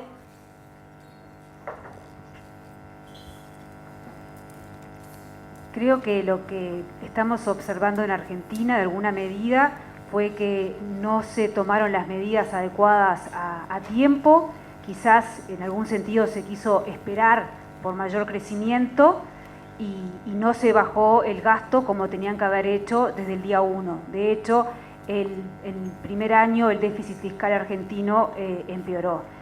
Por eso vemos que es justamente el ejemplo que no se tiene que seguir y por eso insistimos en la necesidad de mejorar las cuentas fiscales de manera inmediata, abordar el tema de forma inmediata. Cuando nosotros proponemos ir por el lado de los ahorros en los gastos estatales, sabemos que no necesitamos un marco institucional, una ley de urgente consideración, que estamos trabajando en ella, ni la ley de presupuesto, porque para disminuir el nivel de gasto hay que gastar menos y punto. Y eso es lo que hay que hacer desde el día 1. Ahora, Servino. Bueno, respecto de la economía argentina, sin duda que lo estamos siguiendo muy de cerca. Argentina es un socio comercial muy importante para el Uruguay, pero también, sobre todo, es un socio de servicios. Y estamos muy preocupados porque creemos que, ya el año pasado tuvimos una caída del 40% en los visitantes de turistas argentinos y una caída en el primer trimestre del año de 850 millones de dólares de recaudación de turismo, cayó a niveles de 600 millones. O sea que sí, con la situación del año pasado, esa fue la realidad. Creemos que esto se va a seguir agudizando y va a seguir entonces afectando en forma importante el nivel de actividad, todo lo que es servicio, comercio, hoteles y por lo tanto, y empleo, que es también muy importante en lo que es el turismo. Y bueno, el canal financiero, por suerte, hoy en día está bastante independizado de lo que es la dependencia de Argentina. No tenemos un riesgo por ahí, que es algo muy importante, por lo tanto no creemos que haya un impacto desde el punto de vista financiero, pero sin duda que el dólar en Uruguay va a tener una tendencia, una presión al alza, justamente por un menor ingreso de divisas, y también por la incertidumbre regional que se contagia en el humor de los mercados internacionales, y por lo tanto creemos que es un tema que pintaba mejor antes del resultado de las elecciones, y ahora es un ingrediente adicional que, como dice Azucena, impacta en la urgencia de mejorar las cuentas fiscales. Si bien Uruguay tiene una situación muchísimo mejor desde el punto de vista institucional y desde el punto de vista de equilibrios macroeconómicos de lo que tenía Argentina en el cambio de gobierno anterior, no podemos ni compararnos con ellos, pero de todas maneras creemos que no son buenas noticias y requiere una mayor atención a una reducción del déficit fiscal. Sí, definitivamente la situación del Uruguay es muy distinta. Nadie el año que viene va a poder usar la palabra mala herencia con la intensidad que le usó el gobierno de Macri para justificar un conjunto de resultados. Hay dificultades, el gobierno del Frente Amplio ha generado problemas, pero estamos en una situación distinta. Estructuralmente, Argentina y Brasil para ubicarse, son las economías más emergentes, más cerradas del planeta. De algún modo, esto es la onda del fracaso de un modelo de crecimiento, con niveles de crecimiento de la productividad totalmente insuficientes, y eso es lo estructural. Salir de esa situación es algo terriblemente costoso. Argentina entró en este gobierno prácticamente que sin un sistema de precios, con todas las tarifas mentidas, y entrando eso dentro de toda la economía. Y el gobierno de Macri, dijera un empresario que es bastante conocido en Uruguay por la cantidad de soja que ha plantado acá, consecuencia de los impuestos a las exportaciones, que Macri tuvo mala herencia, mala suerte y mala praxis. De algún modo, la situación paradójica en la cual estamos, y voy a volver a insistir sobre eso, es que desde el Ministerio de Economía se repite como una buena política del Uruguay, la comparto, el hecho de que estamos desacoplados de Argentina. Pero justamente tenemos una política activa de desacople con aquel país con el que tenemos el acuerdo de integración más profundo que tenemos con cualquier otro, y que además nos compromete en nuestra política comercial con terceros. Esto es insostenible. No podemos seguir comprando tanto riesgo regional. No es que nos tengamos que ir a la región. Esta es nuestra región, estamos acá, pero tenemos que manejarla con mucha inteligencia y tenemos que recuperar la autonomía de la política comercial. Uruguay tiene que plantearse hoy tener un estatuto similar al que tiene Chile en el Mercosur. Este es un tema en serio y tiene que estar en la próxima mesa de negociación y tiene que ver con las posibilidades de crecimiento futura del país. Bueno, primero entendemos que el impacto argentino es preocupante y la situación argentina tiene un impacto relevante en términos de turismo, en términos comercial, en términos de frontera, ¿no? Si uno va a toda la frontera, a la zona del litoral, claro, la devaluación brutal que ha tenido Argentina implica una diferencia de precios relativos muy grande que afecta muchísimo a todo lo que es el comercio en la frontera, o sea que por ese lado, sin duda es preocupante. También, en línea con lo que decían antes, muestra las diferencias de Uruguay, cómo Uruguay ha logrado diferenciarse, cómo Uruguay, que está sujeto a los mismos shocks externos, ha logrado tener una economía mucho más sólida, una economía altamente diferenciada, una economía que pasa por estas situaciones. En otros periodos, cuando Argentina tenía una crisis de esta, nosotros teníamos una mega devaluación y una situación insostenible. Por suerte esas cosas han cambiado. Me parece que está bueno también que los referentes de la oposición vayan viendo que las políticas de Macri no eran buenas. En algún momento todos iban, se sacaban fotos, le auguraban éxito. Ahora parece un apestado Macri y nadie quiere estar cerca de él. Bueno, es natural, hay aprendizajes que se van haciendo.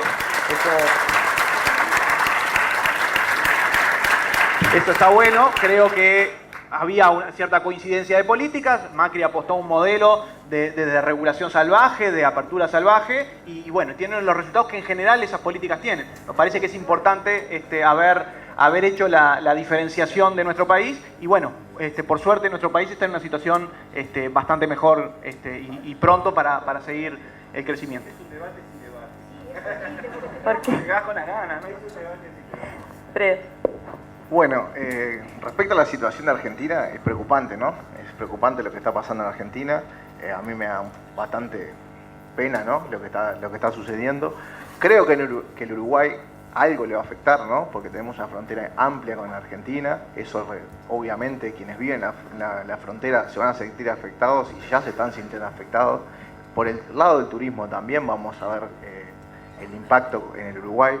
Por otra parte, bueno, también las políticas de Macri, como dijo Fernando, tuvieron sus consecuencias, la estamos viendo, pero también yo veo un pasito más, hay que ver quién aconsejó a Macri o con quién, qué receta siguió Macri, ¿no?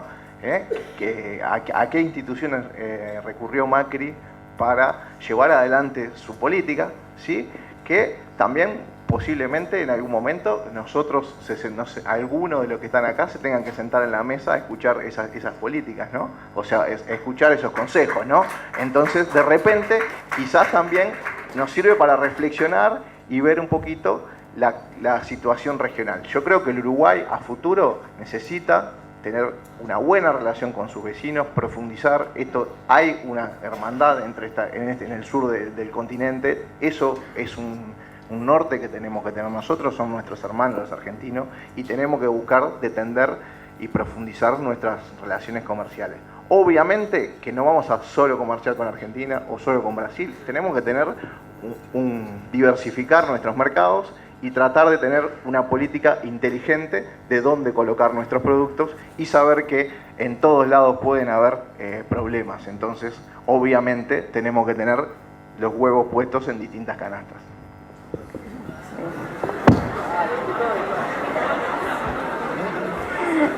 Vamos ahora a dar lugar a las preguntas del público.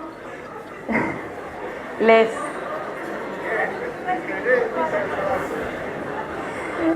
voy a pasar a leer la más votada. Tuvo 21% de votos. Quizás hay alguno que ya la respondió, que entiende que ya la respondió, no necesariamente tiene que contestar. Es simplemente, bueno, si entiende que la instancia merita que conteste, contesta. ¿Cómo mejoraría las finanzas públicas sin empeorar los índices de equidad? Ahora es turno de que empiece Servina. Gracias, Romina.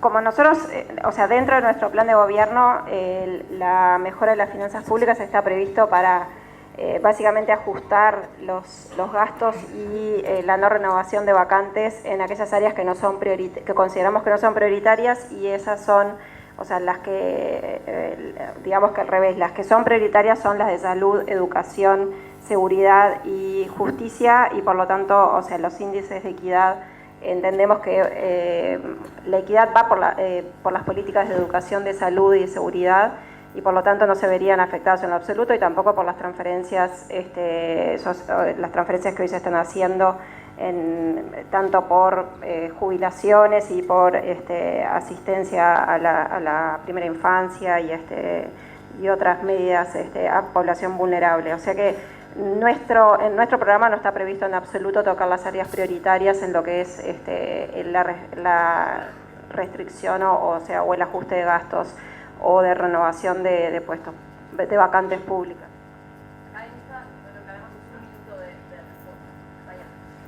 Sí, yo creo que cuando hoy hablaba de capacidades estatales, este es un tema muy importante, porque Uruguay, si bien ha mejorado su distribución del ingreso, ahora se ha relativamente estancado, tiene alarmantes indicadores de fragmentación social, que puede incluso hablarse del inicio de una fractura social. Hoy, una de las cosas con las cuales estoy de acuerdo con las cuestiones que ha dicho Luis, que él de algún modo sugirió algunos indicadores en esa dirección, ¿no? Segregación residencial, alta desigualdad en los resultados educativos por nivel de ingreso de los hogares, los temas de violencia, el tema de las personas privadas de libertad y la reincidencia. Es decir, hay un combo, la pérdida de control del Estado sobre ciertos lugares del territorio, sobre los cuales justamente este año, sobre el fin del gobierno, se comienzan a desarrollar algunos instrumentos. Es decir, hay un problema realmente importante a atender de fragmentación social, y eso requiere recursos, pero requiere rediseño y calidad del gasto totalmente distinta. Y ni que hablar, obviamente, de la reforma educativa, que también va a requerir más recursos. Bueno, a ver, me parece que la pregunta es súper interesante, porque bueno, nuestra historia marca que cuando ha habido ajustes han sido siempre regresivos. Nosotros entendemos primero que la vía de mejorar la situación fiscal es apostar al crecimiento económico. Nosotros ya tenemos una estructura tributaria a partir de la reforma del 2007 que es progresiva en sí mismo, que a medida que la gente mejora su nivel de ingreso, sube en las escalas del IRPF, entonces paga más, a medida que la actividad económica mejora, y del IAS, a medida que la actividad económica mejora, las empresas ganan más y pagan más IRAE. Nos parece que esa estructura es el principal instrumento para mejorar las finanzas públicas sin empeorar los índices de equidad. Nosotros apostamos a defender muchísimo las capacidades estatales. En este periodo creemos que ha habido una construcción importante de capacidades estatales. A veces se menciona, yo creo que con cierta liviandad, el tema de los funcionarios públicos y cómo creció la cantidad de funcionarios públicos. Me parece que este es un dato muy importante de manejar. El 73% de los nuevos funcionarios públicos son en la educación, 73%. El 14% son en salud, el 8% son en seguridad. Si uno suma esas tres cosas, es el 95% de los ingresos netos son esas tres áreas. Si además uno le suma el Poder Judicial, el INAU, los organismos Contralor, estamos arriba del 100%. Conclusión, si uno suma Administración Central más empresas públicas, cayó en términos absolutos la cantidad de funcionarios públicos. Me parece que eso es importante también tener presente. Bueno, ¿cuánto tiempo es? Un minuto. Bueno, respecto a esta pregunta, como finanzas públicas, para mí tenemos que ver no solo gastos, sino también impuestos, ¿sí? Entonces, para mí, la mejor forma de mejorar, no empeorar la equidad, mejorar la equidad, es quitar donde hay capacidad y asignar a los lugares donde hay necesidades, ¿sí? Entonces, básicamente, creemos que hay que asignar más recursos en educación. Una respuesta diferente, aumentar, como puede ser aumento de impuestos, lo que nos va a llevar es a más recesión, más destrucción de puestos, lo cual implica más destrucción de puestos de trabajo. Aquí, en términos de equidad, es fundamental el empleo. Y ahí me parece que nos tenemos que ir a un concepto más amplio de equidad, que no solamente se refiera a los ingresos monetarios, sino que abarque otros aspectos que hemos mencionado. Y en particular nosotros en el programa definimos la pobreza no como la insuficiencia de recursos, sino como la insuficiencia para generar de forma personal esos recursos, que fue un poco lo que decía anteriormente Inés. En ese sentido, creemos que las políticas sociales tienen que mantenerse, pero no políticas sociales asistencialistas, sino permitir que la persona encuentre su identidad, se desarrolle como persona. Lo último, también acá se extendieron, que volviendo a la pregunta inicial de política fiscal, o sea, creo que acá nos muestra lo importante de la regla fiscal justamente es poder mantener en curso las políticas sociales que tenemos presente. La economía sube y baja, pero lo que nos permite una regla fiscal es que la política social sea constante, no que cuando la economía crezca más le puedo mantener la política social y cuando hay retracción te la tengo que sacar. Eso es lo más importante. Bueno, estábamos viendo la pantalla atentamente porque hay un empate ahí en dos preguntas, vamos a tratar de que entren todas. ¿Qué políticas? Hay una que va por el lado... Bueno, acaba de subir, ya nos definimos. ¿Cómo piensan mantener lejos a Uruguay de la debacle económica regional? Ya estuvo esa, ¿no? ¿Ya entienden que ya se contestó? ¿Alguien tiene algo para agregar? No. Vamos a la otra, la de ¿qué políticas económicas ecológicamente responsables impulsarán? Ahora comenzamos de vuelta por Servín.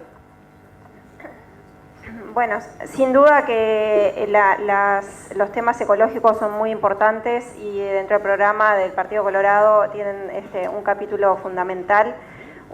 Uruguay nosotros lo definimos como un país agroexportador y turístico y en cualquiera de los dos aspectos es fundamental mantener buenos niveles ecológicamente ambientales y por lo tanto en eso hay muchas políticas previstas que no es mi especialidad, tampoco me van a pedir cuáles son las políticas, pero para controlar el tema de la parte agropecuaria, o sea, hacer mucho hincapié en hacer cultivos rotativos y controlar la contaminación que viene del sector agropecuario, pero también de otras áreas como son el vertido de las ciudades, que es algo que contamina en forma importante nuestros principales recursos hídricos, que hay un déficit de infraestructura en materia de lo que es el saneamiento en el interior sobre todo, y bueno, y básicamente la ecología es un tema que está presente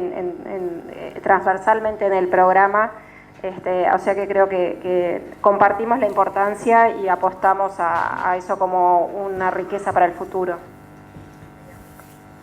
Sí, sin duda es un problema fundamental. Uruguay basa su especialización en su dotación de recursos naturales renovables, tanto en su especialización en servicios, en el caso particular de los servicios turísticos.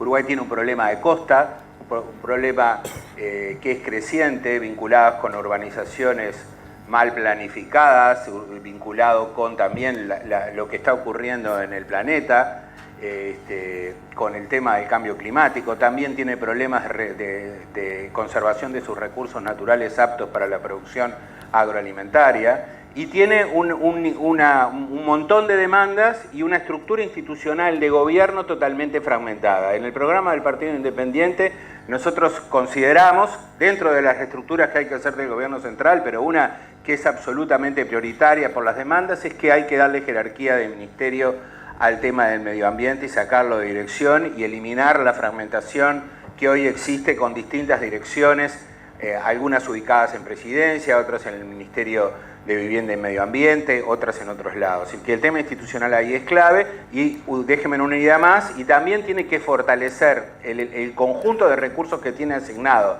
a la investigación agrícola, reorientarlo hacia los temas de conservación de recursos, porque es en ese sentido donde se nos va la vida en términos de sustentabilidad intertemporal del crecimiento. A ver, varias cosas con eso. Primero, el Uruguay tiene hoy un plan ambiental nacional para el desarrollo sostenible. Eso es un esfuerzo que se ha logrado en estos años de trabajo interinstitucional que marca una serie de caminos bastante interesantes. Uruguay como productor de alimentos, el tema ambiental no es solo una cuestión ética, también es una necesidad, y es una necesidad para seguir produciendo, es una necesidad para acceder a mercados, la oportunidad de diferenciar nuestros productos por basarse en calidad ambiental, en procesos sostenibles, va a ser una necesidad, lo van a exigir los mercados cada vez más, entonces tenemos que avanzar en ese sentido. En el mundo las principales fuentes de contaminación, uno de ellos es la energía. Uruguay ya está adelante en eso, hizo una reforma energética que le impide eso, le permite eso tener ya, es un tema saldado. Nosotros entendemos también que es importante avanzar en términos de algunos aspectos verdes en la política fiscal, con la idea, bueno, el que contamina paga. Hoy en día hay una externalidad, ¿no? Yo contamino un río, soy un empresario, contamino un río, y lo hago porque a mí no me importa, total, yo no me tengo que hacer cargo. Yo estoy generando un costo a toda la sociedad por ese río, ya estamos al tiempo. Entonces es importante también ir considerando esa externalidad, como se hizo con el tema de las bolsas plásticas, ¿no? Es un ejemplo pequeño pero importante. Con 4 pesos se logró bajar enormemente la producción de bolsas plásticas. Creo que ese es el camino. Fredo. Bueno, vamos con cosas concretas. El que contamina paga, estamos totalmente de acuerdo. El que contamina, y básicamente, por ejemplo, el agua, que más adelante en otra parte del mismo río hay que purificarla y gastar más para hacerlo. El que contamina paga. Esa es una de las políticas que tenemos. Después hay que promover un modelo de producción de alimentos que no utilice agrotóxicos. Hay que controlar qué agrotóxicos estamos aplicando, y algunos hay que capaz que prohibirlos, ¿sí? ¿Por qué no? No podemos cualquier tipo de agrotóxico utilizarlo en nuestro país. Y después, con un tema me quedó pendiente, que era el tema de la pesca. Hay técnicas de pesca que lo que hacen es depredar los recursos naturales. Esas técnicas no las podemos utilizar, porque para generar nuevamente esos recursos naturales que después no son utilizados como alimento, de repente nos llevan varios años. Entonces ese tipo de técnicas no la podemos aplicar, y básicamente tenemos que llevarnos a discusión, y hoy por hoy se están utilizando. Susana. Qué entrevero de micrófonos que hicimos. Cuando al inicio hablábamos de crecimiento económico, decíamos que el crecimiento económico tiene que ser inclusivo y sostenible en el tiempo, y ahí estamos considerando el tema ambiental, digo, no puede estar ajeno de esa definición. La agenda del Partido Nacional también tiene cambios institucionales. Creemos que es el momento para crear un Ministerio de Medio Ambiente, dotarlos de recursos que, bueno, ¿de dónde salen? Salen de los presupuestos, del presupuesto que ya tenemos. Ahí la idea es la reasignación presupuestal, revisar los programas que están en curso y, bueno, de ver cómo mejor asignar los recursos para que vayan al tema ambiental. Y tener un tipo de regulación desde de la institución que regule y que dé autorizaciones, permisos ambientales, en donde haya una relación entre la multa y lo que el costo que ha tenido, el impacto ambiental en negativo, porque a veces lo que uno encuentra que quien está dañando el medio ambiente hace el análisis y le resulta mejor pagar la multa luego que el castigo que está generando. Y finalmente estamos todos de acuerdo que el que contamina paga. Y a uno le queda a veces la impresión que en el caso de UPM2 esos elementos no están presentes. Cuando uno mira el retorno que presenta los anexos de OPP con respecto a este proyecto, hay el flujo de fondos, hay muchos ingresos, muchos costos, pero el costo ambiental parecería que está ausente. Para terminar, para cerrar, les propongo, dado que intercambiamos mucho y mencionamos distintos temas, seguramente todos tengan algún elemento para comentar o para rebatir, así que les propongo 1 minuto final a cada uno, ¿sí? A modo de cierre, digamos, de conclusiones, de lo que les haya quedado por plantear. Volvemos al arranque, comenzamos por Bayant, por el orden del principio.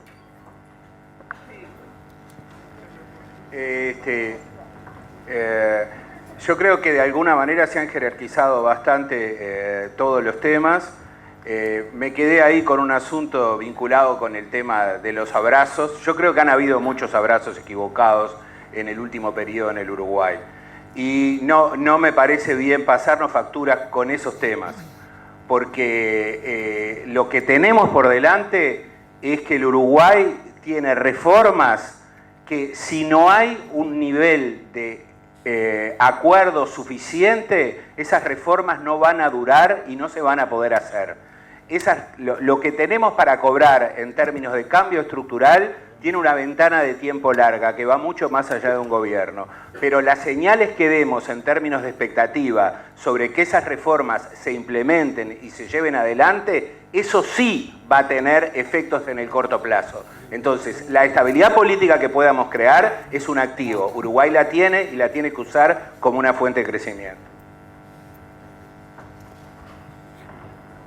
Sí, para terminar por lo del principio, a ver, entendemos que el país ha atravesado en los últimos 15 años por un proceso de transformaciones muy profundas que han logrado un crecimiento sostenido, una distribución mucho mejor, que han fortalecido los servicios públicos más importantes. Entendemos que ahora es el desafío de la transformación productiva, que hay que avanzar, de la transformación productiva sostenible, que hay que avanzar en el desarrollo de la capacidad productiva del país hacia bienes y servicios de mayor valor agregado que nos permitan independizarnos de las oscilaciones cíclicas de los commodities. Eso es una cosa importante. Uruguay es un exportador, es un exportador de alimentos, tiene muchas fortalezas ahí, pero históricamente ha sido presa de las evoluciones cíclicas de los commodities. Es importante no dejar de producir alimentos, sino incorporarles valor agregado, incorporarles conocimiento. La diferenciación ambiental puede ser una forma, la trazabilidad es una plataforma fundamental.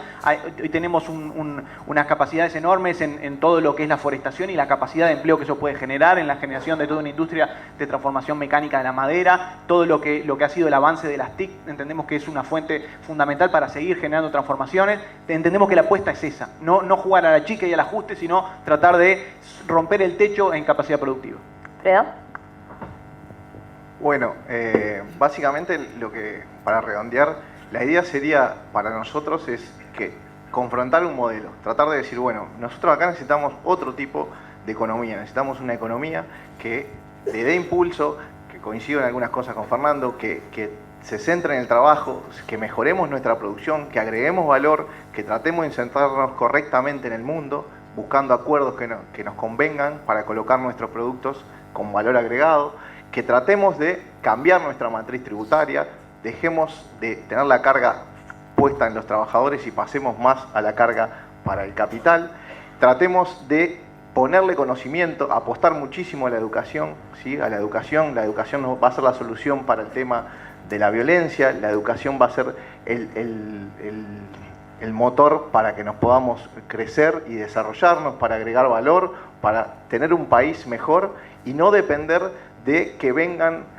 inversiones extranjeras, que estamos viendo si vienen o no vienen, si le ofrecemos esto o le ofrecemos los otros. Tenemos que generar un motor genuino de desarrollo dentro de los uruguayos y eso juega un papel fundamental el Estado, impulsando, regulando y planificando y viendo para dónde va el barco. Arbolete. Bueno, mi mensaje final es un mensaje de optimismo. Optimismo en primer lugar porque encontré muchas coincidencias, en particular con los referentes hoy aquí de la oposición, que doy por sentado que representan a sus partidos, y en particular la coincidencia en que hay que retomar el crecimiento económico y hay que generar empleo. Me parece que ese es el problema más importante que hoy estamos teniendo en el Uruguay y soy optimista que podemos trabajar y generar acuerdos que representen la voluntad de la gente y que guíen un nuevo gobierno. Como referente del Partido Nacional soy optimista porque tenemos un equipo que hace 5 años que no ha dejado de trabajar, donde hay gente idónea en distintos temas. Sacaban recién una de las preguntas el tema ambiental, obviamente que no soy experta, hay un grupo con esa temática y trabajamos de forma coordinada y de forma transversal, así que bueno, soy optimista que podemos retomar esa senda de crecimiento económico. Sarvino.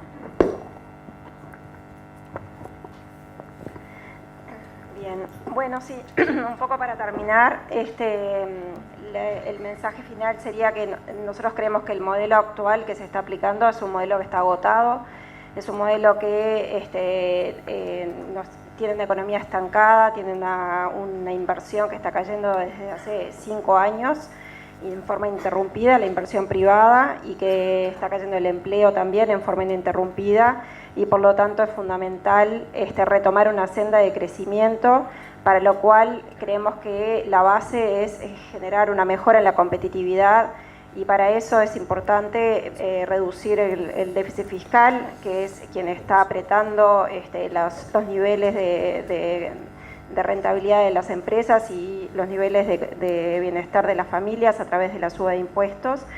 y que es fundamental también mejorar las oportunidades de las personas más vulnerables y por lo tanto la educación requiere de una mejora sustancial para poder darle las capacidades a las personas para que puedan desarrollarse y generar la movilidad social, que es lo que termina generando crecimiento y bienestar para toda la sociedad. Muy bien. Bueno, para cerrar me resta simplemente agradecerle a los debatientes por el respeto con el que debatieron, por el nivel de las propuestas y los planteos. Felicitar a los organizadores, al Instituto de Economía, a la CONRAD y a la Sociedad de Economistas del Uruguay por haber generado esta instancia que por lo visto convocaba y generaba mucho interés. Y bueno, y a todos ustedes, por supuesto, por haber estado presentes esta tarde por aquí. Que pasen bien.